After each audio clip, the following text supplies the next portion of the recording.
My boyfriend and I got accepted onto a TV talent show. That's when our relationship grew cold. All right, babe, I said, handing my boyfriend a gift-wrapped box. Merry Christmas!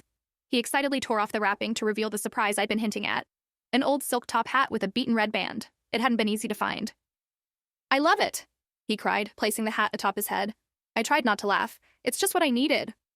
As he went on and on about how good he'd look on camera, I knew I'd chosen the right gift. My boyfriend Kyle was a magician, and I his beautiful assistant. After years of taking the act through smoky bars and street corners, we'd finally been accepted onto America Loves Talent, to perform for millions on live television. And he needed the final touch for his old-timey magician getup. We rehearsed the act endlessly over the following weeks.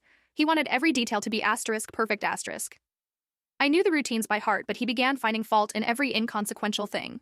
I wasn't looking sexy enough. I was breathing too much while he pulled rabbits from his hat. The hat *ID* bought for him. We had more than one fight about it. Things came to a head when I didn't scream to his liking during the saw trick. I told him I'd had enough. He left the house in a rage, not staggering back in until 3 a.m., reeking of stale liquor. As he collapsed into bed, I tried to convince myself that the red smudge on his collar wasn't lipstick. The week before we were set to fly out to California for the taping, he claimed he had something difficult to tell me. I couldn't believe what I was hearing. You fucking what? I cried. I cut you from the act, he repeated coolly. I told him to leave and never come back. Don't worry, he spat. I won't need you anyway. All those years I supported his dream, all for nothing. I was 4 glasses of wine deep when the show started. Kyle walked out onto the stage, hat in hand, some ditzy blonde assistant on his arm. He fed the judges some bullshit about struggling on his own for years, to roaring applause. It made me sick. Finally, it was time to begin. The lights dimmed. Kyle placed the hat atop his head, and screamed *. His arms withered first, the skin gnarling into knotted tree bark.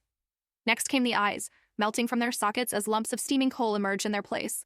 Great gobs of wet scarlet flesh sloughed from his bones, revealing bloody snow packed tightly underneath while the panicked audience raced for the exits.